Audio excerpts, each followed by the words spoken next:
Let's look at a couple more examples for section 3 in chapter 3. For this next problem, we only have one denominator for our fractions, and so our LCD is going to be 5. So we're going to multiply everything by 5.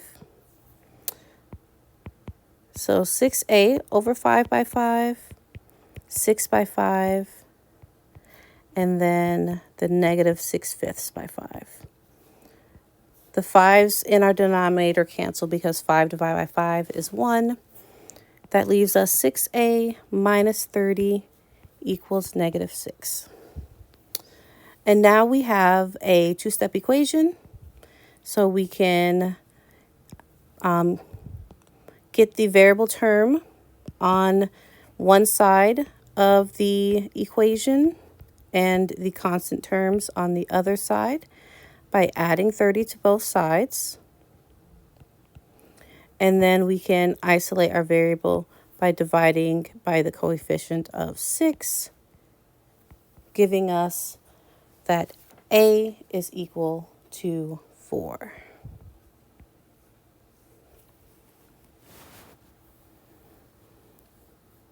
For our next one, our LCD is going to be 12. And we're going to multiply everything by 12. And this is one of the ones where we have a lot more going on in our numerator. So isolating the variable might be a little more challenging if we don't get rid of the fractions first. So getting rid of the fractions first might be wise.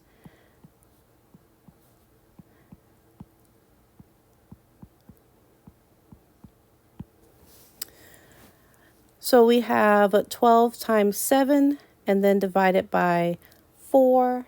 That will give us 21.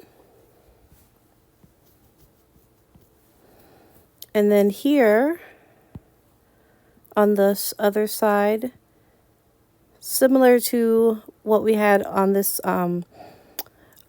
previous problem, the 12 divided by 12, they're actually going to cancel each other out because 12 divided by 12 is 1. And this leaves us with a one-step equation. So we're just going to subtract that 3 from both sides. And x is going to be equal to 18. Sorry, not x, r. R is going to be equal to 18.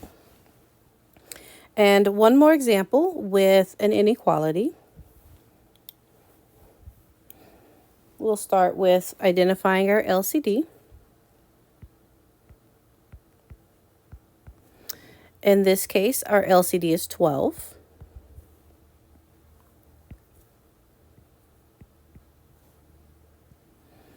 So we're going to multiply both sides by 12.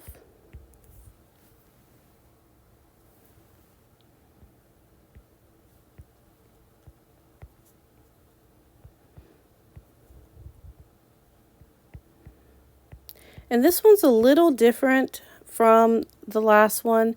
In the last problem, when we divided, or not divided, but when we multiplied by the 12 canceled with the other 12 because 12 divided by 12 is 1. So they kind of canceled and just left me with what was in the numerator. When we look at this, these two are not equal.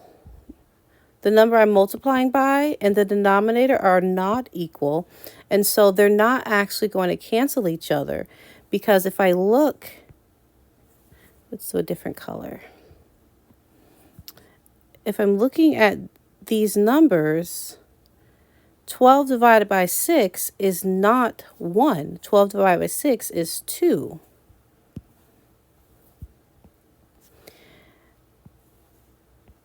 But I still have what's left inside of the parentheses.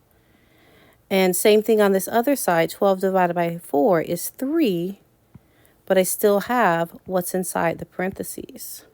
And so I've successfully eliminated my fraction, but I still have my parentheses, or I've created parentheses actually. We didn't have parentheses here.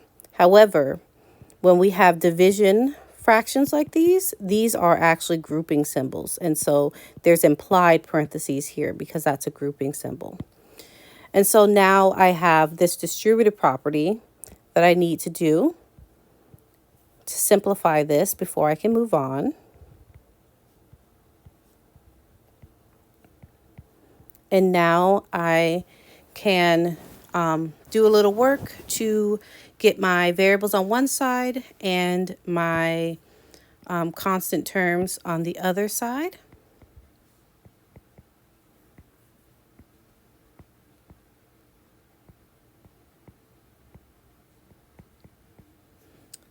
And I'm running out of space, so let's move over here.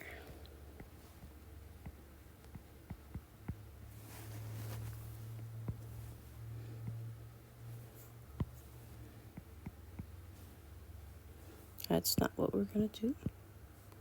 We want to actually move this one.